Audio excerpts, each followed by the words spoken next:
Welcome to 1 to 7 Games. My name is Ryan Shelton and I create card, dice, and board games. My goal is for you to watch this video and then play the game. While I would take donations through Venmo, you're more than welcome to play for free. I do not own the rights to any images.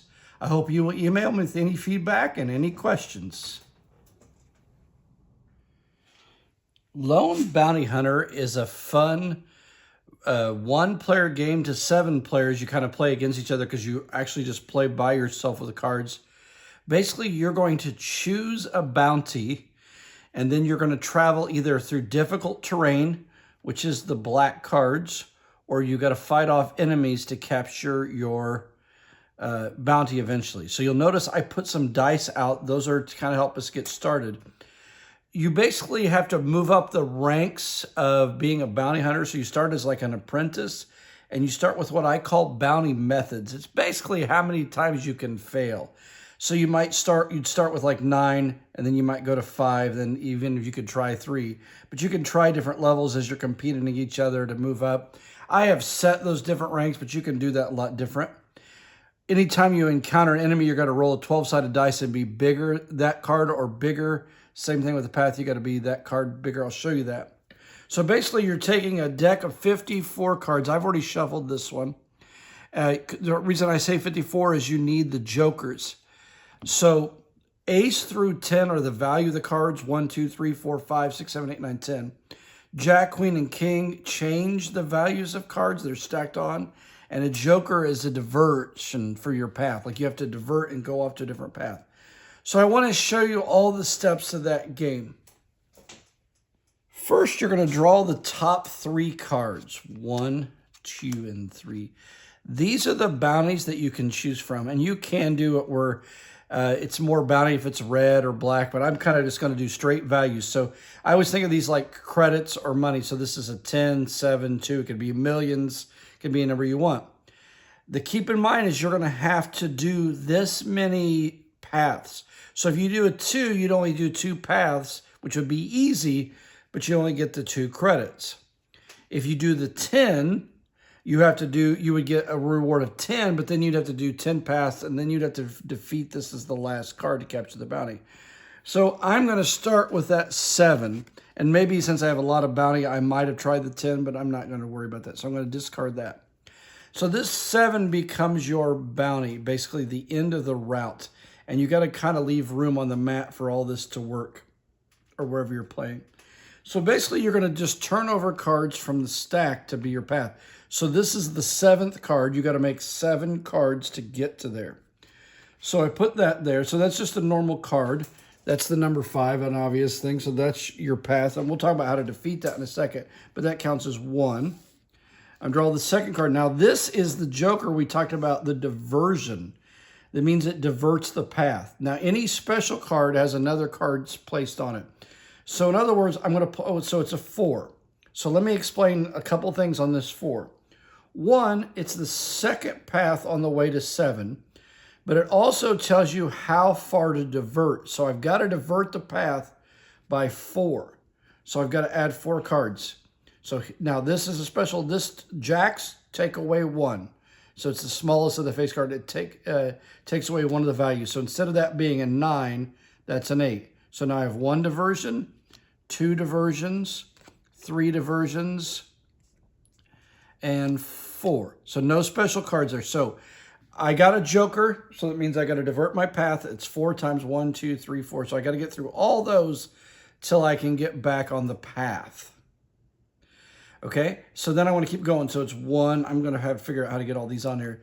2, 1, 2, 3. Sorry, 4, 5. Now, okay, Queen takes away 2 from the value. So the Jack took away 1. So this value is not 6, it's 4. So I've got 1, 2, 3, 4, 5.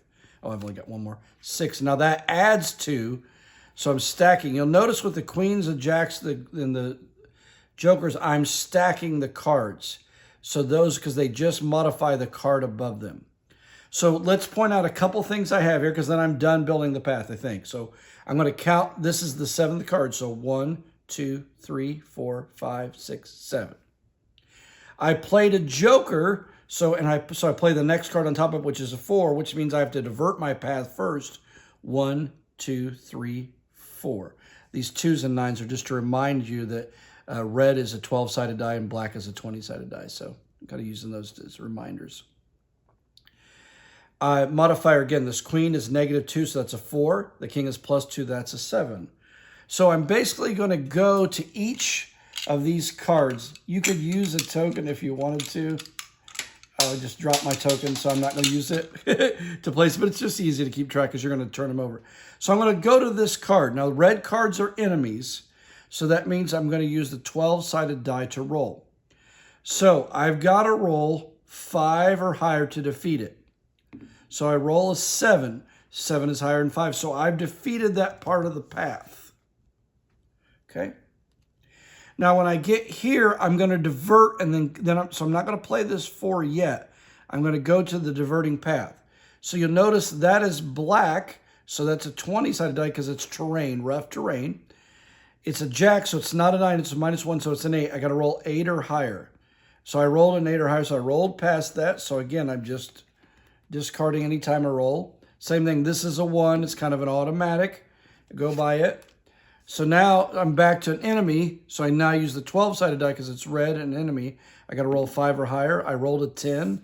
Maybe I'll have the greatest rolls ever in this demonstration. Back to terrain. So because again, I still have 9 bounty methods. Maybe I should have done the 10. So I got to go 4 or higher. Oh, so I rolled a 3. So basically, I have failed to get past this rough terrain on my diversion. So I take away a bounty method. You can think about life, but it's kind of a way that you're running out of credits and time to capture your bounties. So it's only an 8.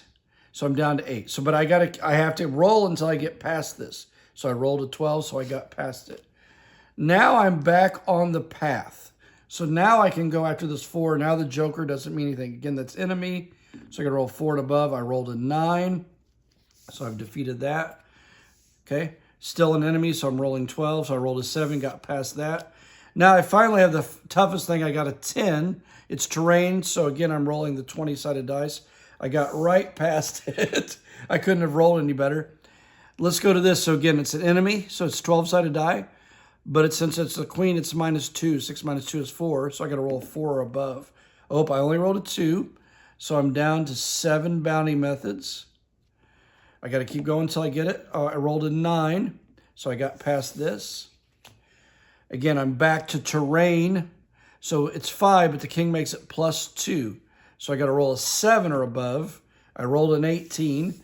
And now I'm on to capture the bounty. I do use the color. So when I come here, no matter the color, I still consider it an enemy. So I just use a 7 because it showed up. So I'm still, because it's an enemy, a bounty, I'm going to still roll that 12-sided die.